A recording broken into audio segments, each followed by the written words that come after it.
Bismillahirrahmanirrahim. Assalamualaikum warahmatullahi wabarakatuh.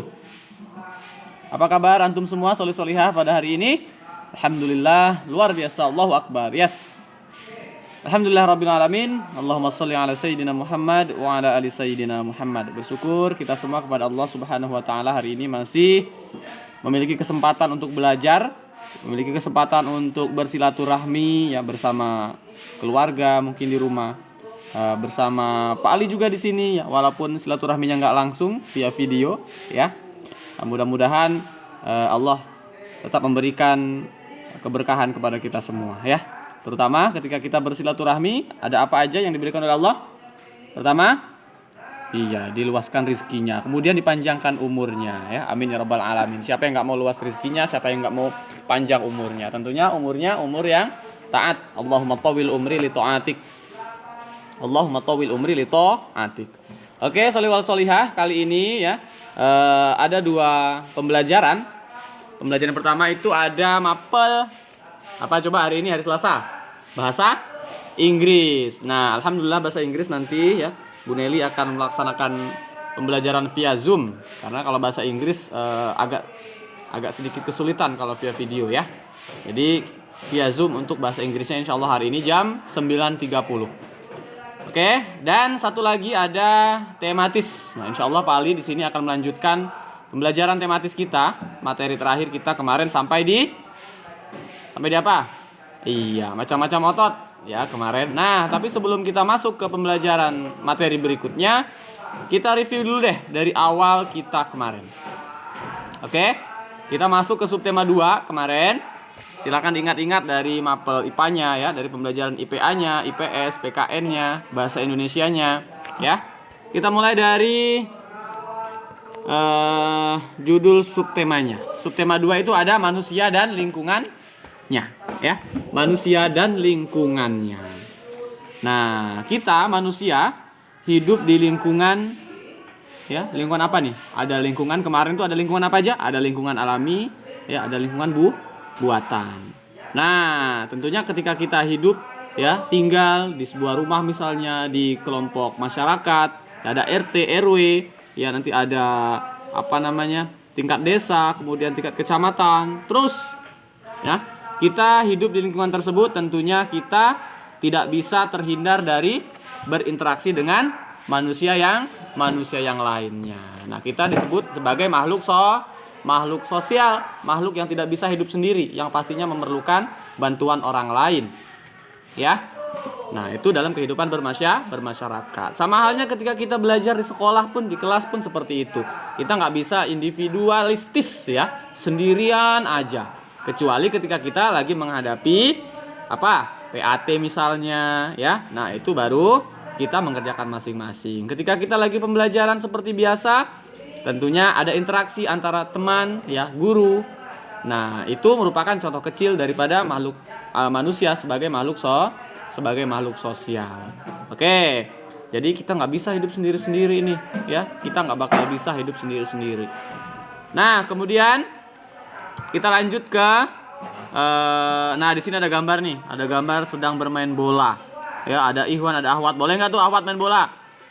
Nah, gimana kalau Ahwat main bola ya? Boleh tuh dak?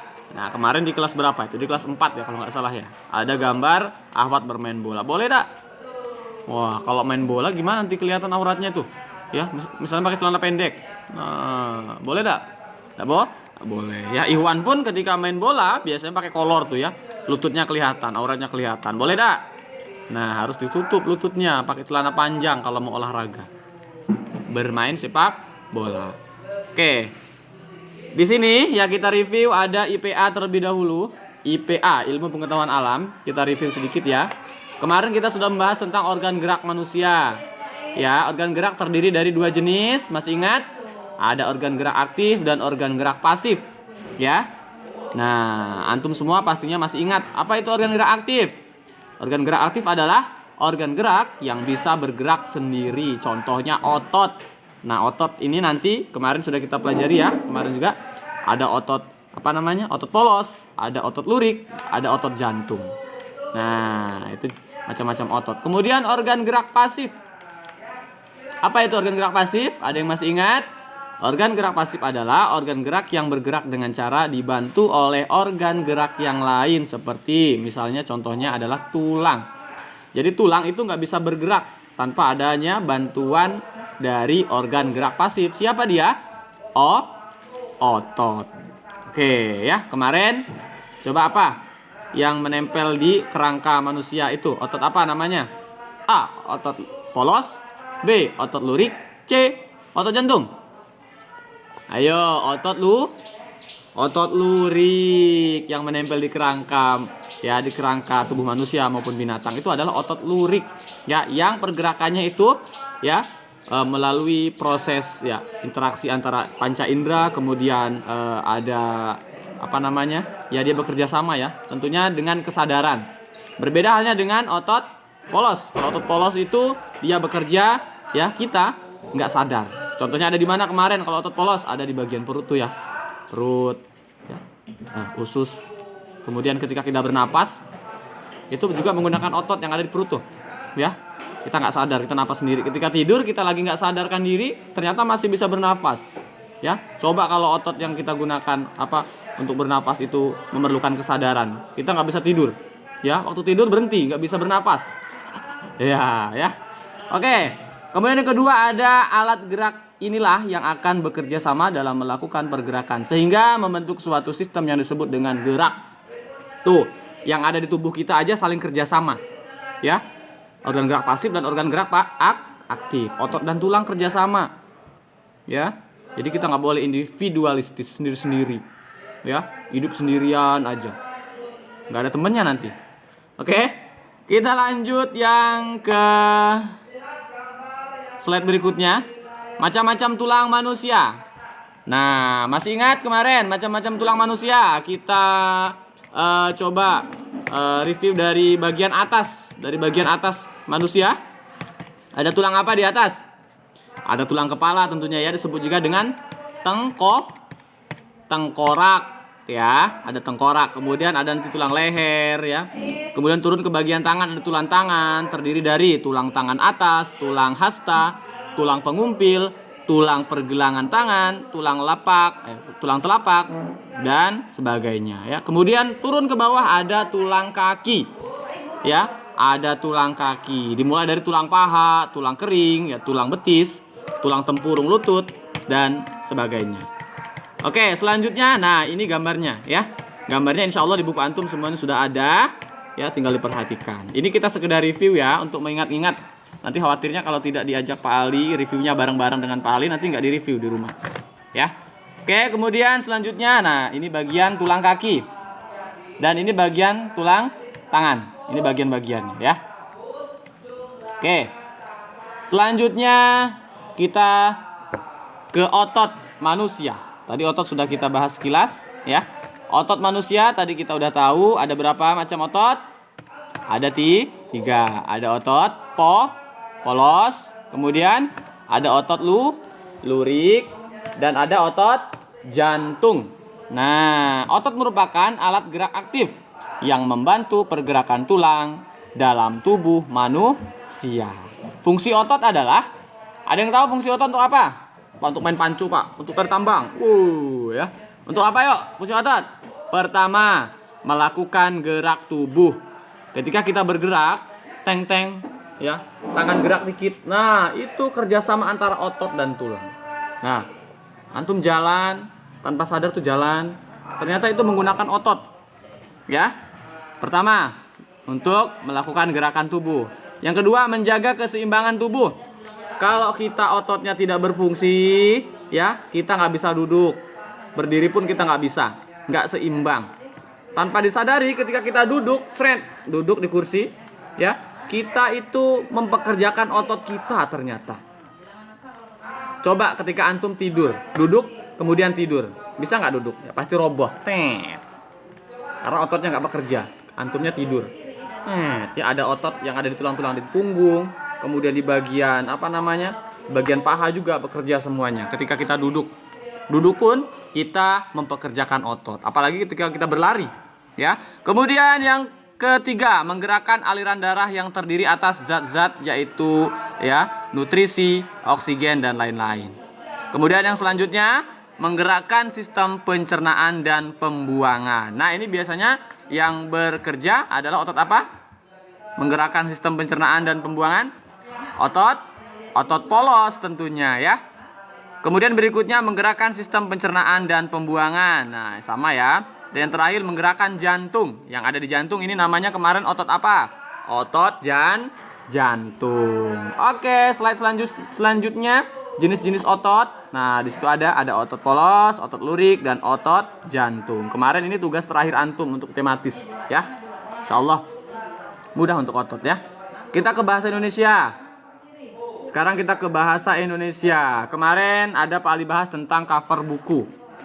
Ya. Coba apa manfaat cover buku? Ada yang tahu untuk apa? Nah, kemarin ada yang menjawab, Pak, biar bukunya kelihatan menarik dengan gambar-gambar yang bagus, Pak, di sampul bukunya. Betul. Untuk mengetahui judul buku, Pak. Betul. Untuk apa lagi? Melihat nama pengarang buku, Pak. Betul juga. Nah, cover buku ya atau sampul buku itu merupakan gambaran dari keseluruhan isi buku. Nah, jadi isi buku itu diringkas, dipres ya, kemudian disingkat sesimpel-simpel mungkin ya, digambarkan dalam tampilan cover. Ya. Jadi kalau antum punya keahlian membaca cover buku, wis, Masya Allah, antum tahu sama isi bukunya ya. Kemudian cover buku merupakan bagian terluar dari buku yang terdiri atas dua sisi, yaitu depan dan belakang. Jadi cover buku itu ada dua sisi, depan dan belakang. Ada juga di bagian punggungnya. Bagian punggung itu biasanya identitas buku nanti ya. Kemudian cover harus memiliki beberapa syarat di bawah ini. Jadi dalam pembuatan cover buku itu nggak sembarangan ya, solihah. Ada syarat-syaratnya. Kalau syarat sah sholat kemarin ada berapa? Nah, syarat wajib sholat ada berapa kemarin? Masih ingat? Lupa? Nanti diingat-ingat lagi. Boleh dibuka buku PAI kelas 4-nya. Syarat wajib sholat, syarat sah sholat. Ya, nanti diingat-ingat. Nah, syarat dalam pembuatan cover buku yang harus tercantum di dalam cover buku itu ada 7. Yang pertama, terdapat judul dengan huruf yang menarik ya. Judulnya harus menarik pembeli tentunya ya. Yang kedua, terdapat kalimat penjelas judul yang singkat dan mudah dipahami. Kemudian terdapat nama penulis, betul. Terdapat identitas penerbit, betul juga. Kemudian menyertakan gambar yang menarik. Nah, ini untuk bagi para pembaca yang suka dengan gambar-gambar. Ya, kemudian terdapat sinopsis isi buku pada sisi belakang. Jadi sinopsis ini alur cerita atau gambaran singkat tentang isi buku ya. Jadi di belakang bukunya itu ada biasanya berapa paragraf, 2 atau 3 paragraf biasanya ya. Kemudian terdapat identitas buku pada punggung buku. Jadi buku juga punya punggung ya. Punggung buku itu yang ini. Punggung buku itu yang ini. Kalau ini buku, punggung itu yang ini. Nih, bagian ini. Ini punggung bukunya. Coba dilihat identitasnya, ada nggak di situ? Nah, identitasnya buku tematik terpadu kurikulum 2013 tema 1 organ gerak hewan dan manusia, buku siswa SD. Nah, di situ ya. Nah, ini dia. Identitas bukunya di punggung buku. Itu identitas buku namanya. Kemudian selanjutnya kita masih ke bahasa Indonesia. Ini masih paragraf utama ya. Ide pokok. Kita lewatkan ide pokoknya, insyaallah antum sudah paham untuk ide pokok. Kita lanjut ke PKN, Pendidikan Kewarganegaraan. Nah, dalam pembelajaran tematis itu memuat ada IPA, IPS, PKN, dan IPS ya. Jadi dalam satu pembelajaran tematis itu memuat beberapa materi pembelajaran ya. Salah satunya adalah PKN. Ya, kemarin kita sudah belajar tentang kenampakan ya negara Republik Indonesia. Nah, secara geografis kemarin, secara astronomis ya. Secara geografis Indonesia terletak di antara 2 benua dan 2 samudra. Benuanya benua apa? Benua Asia dan benua Australia. Untuk samudranya, Samudra Pasifik dan Samudra Hindia. Itu secara geografis letaknya diapit oleh 2 benua dan 2 samudra. Nah, sedangkan secara astronomisnya yang derajat-derajat kemarin. Ayo, 6 derajat, kemudian 11 derajat, kemudian 95 derajat dan 141 derajat bujur timur ya. Kemarin masih ingat atau enggak itu? Insya Allah nanti ketika ujian blok itu akan disampaikan soalnya. Kemudian kita ke PKN. Nah, dari pembelajaran yang sudah lalu kemarin ya, dari kenampakan alam yang ada di negara Indonesia kemarin ya, dari pantainya, lautnya, kemudian dataran tingginya, dataran rendahnya, kemudian berdasarkan garis lintang, garis bujur kemarin ya, daerah atau kota yang dilewati oleh garis khatulistiwa kemarin. Ayo, kota apa kemarin? Yuk. Pontianak, betul sekali ya. Nah, di PKN itu ada materi tentang cinta tanah air dan bangsa. Nah, yang pertama ya, menggunakan dan mencintai produk buatan Indonesia dengan sepenuh hati. Jadi sikap kita untuk mencintai tanah air itu bagaimana? Ya, tentunya dengan menggunakan dan mencintai produk buatan Indonesia dengan sepenuh hati. Cintailah produk-produk dalam negeri. Nah, kayak gitu ya. Jadi yang suka impor-impor ya, beli sepatu impor mungkin, nanti beli empe-empe impor. Jangan diimpor-impor lah ya. Kalau di daerah kita ada, silahkan beli empe-empe. Yang terkenal tuh empe-empe siapa biasanya kita. Nah ya. Kemudian yang kedua, belajar dengan sungguh-sungguh agar berprestasi dan berguna bagi bangsa dan negara serta agama tentunya ya. Oke, jadi belajar dengan sungguh-sungguh.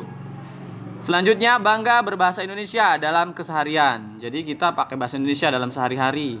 Nanti kalau kita pakai bahasa Bangka ketika pergi ke Papua, orang Papua nggak ngerti bahasa Bangka ya. Kemudian ketika kita pergi ke mana misalnya ke Jawa, orang Jawa nggak ngerti bahasa Bangka. Tapi ketika kita menggunakan bahasa Indonesia ya, bahasa pemersatu kita bahasa Indonesia ya, insya Allah mereka bisa mengerti. Oke, kemudian menaati peraturan nasional, melestarikan budaya Indonesia, memanfaatkan sumber daya sebaik mungkin ya, sumber daya alam ya, diperdayakan dengan sebaik-baiknya, tidak boleh merusak ya. Kemarin apa? Zuharul fasadu fil barri wal bahri bima kasabat aydin nas. Setelah nampak kerusakan di darat dan di laut, disebabkan oleh siapa? Ulah tangan manusia. Yang apa ulah tangan manusia ini? Ini yang biasanya mau memperkaya diri sendiri, mau mengenyangkan perutnya sendiri tanpa memperhatikan kelestarian alamnya. Kemudian menghargai dan menghormati pendapat orang lain. Ketika ada orang lain yang berpendapat ya, ada masukan dari orang lain harus dihargai. Tidak boleh hanya pendapat antum saja yang harus dihargai, tapi pendapat orang lain pun harus bisa kita hargai walaupun nggak sependapat dengan kita ya. Kita harus lapang dada bisa menerima perbedaan pendapat tersebut ya.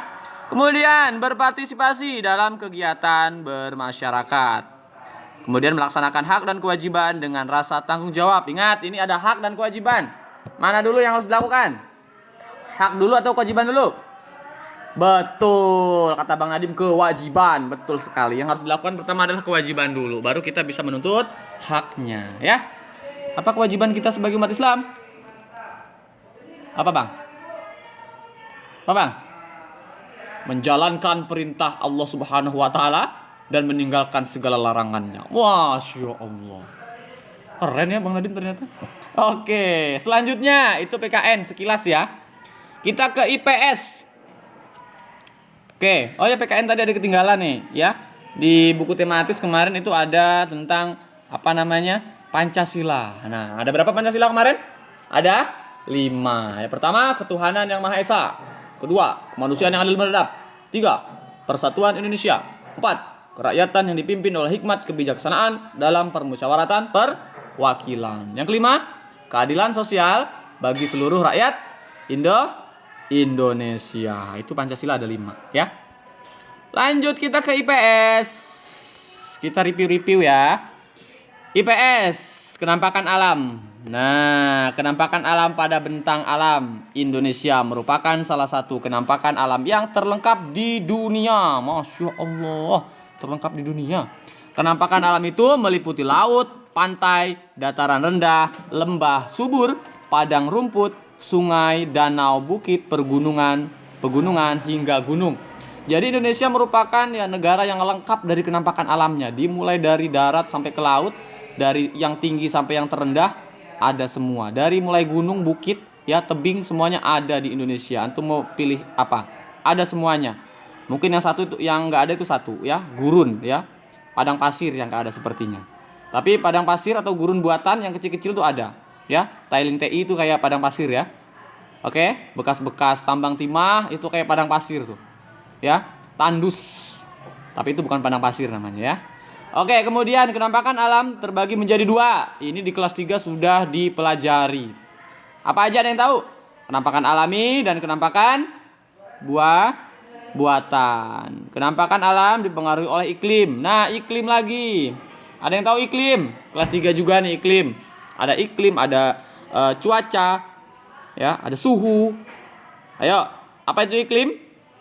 Iklim adalah keadaan rata-rata cuaca pada suatu wilayah dalam jangka waktu relatif lama. Jadi kalau iklim itu biasanya per bulan ya, setahun 2 kali, ya per 6 bulan biasanya ya. Kalau cuaca itu relatif apa? Singkat ya.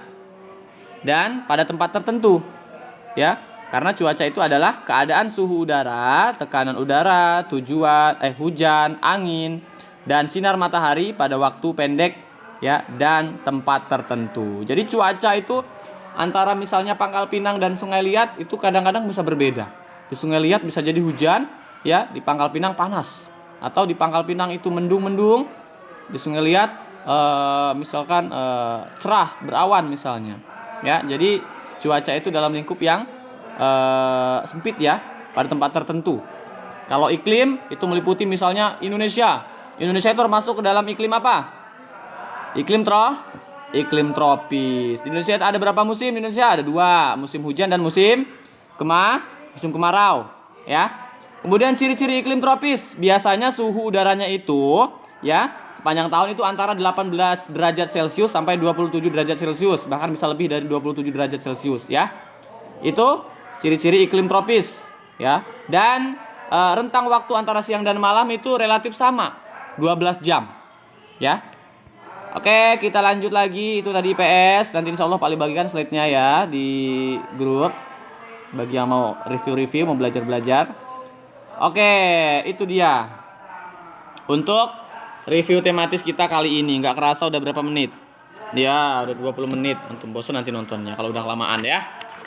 Nah, untuk hari ini, karena hari ini ada Zoom bahasa Inggris juga, ada 2 mapel. Nanti akan Pak Ali sampaikan tugas antum untuk hari ini. Ya, masih di subtema 2, ya, manusia dan lingkungannya. Nanti tugasnya ada di halaman 108 dan 109. Akan Pak Ali sampaikan nanti ya di grup. Oke, syukran sholli wal sholiha untuk antum semua hari ini. Mudah-mudahan Allah selalu berikan kesehatan untuk antum. Ya Allah jaga, lindungi antum semua dan keluarga antum ya. Dari mara bahaya, dari pandemi saat ini. Dan kita doakan juga bagi sahabat-sahabat kita, teman-teman, ya ayah bunda semuanya, keluarga kita yang hari ini mungkin lagi sakit, lagi ditimpa musibah. Kita doakan segera diangkat sakitnya. Segera Allah berikan kembali sehatnya ya. Amin ya robbal alamin. Demikian dari Pak Ali untuk tugas tematis, nanti menyusul ya. Kita tutup dengan istighfar, hamdalah dan doa penutup. Astaghfirullahaladzim, alhamdulillahirabbil alamin. Subhanakallahumma wa bihamdika asyhadu an la ilaha illa anta astaghfiruka wa atubu ilaik. Sekitar jam 9.30 insyaallah antum akan mengikuti Zoom bersama Ibu Nelly ya, Mem Nelly. Oke? Wal akhiri billahi taufik wal hidayah. Assalamualaikum warahmatullahi wabarakatuh.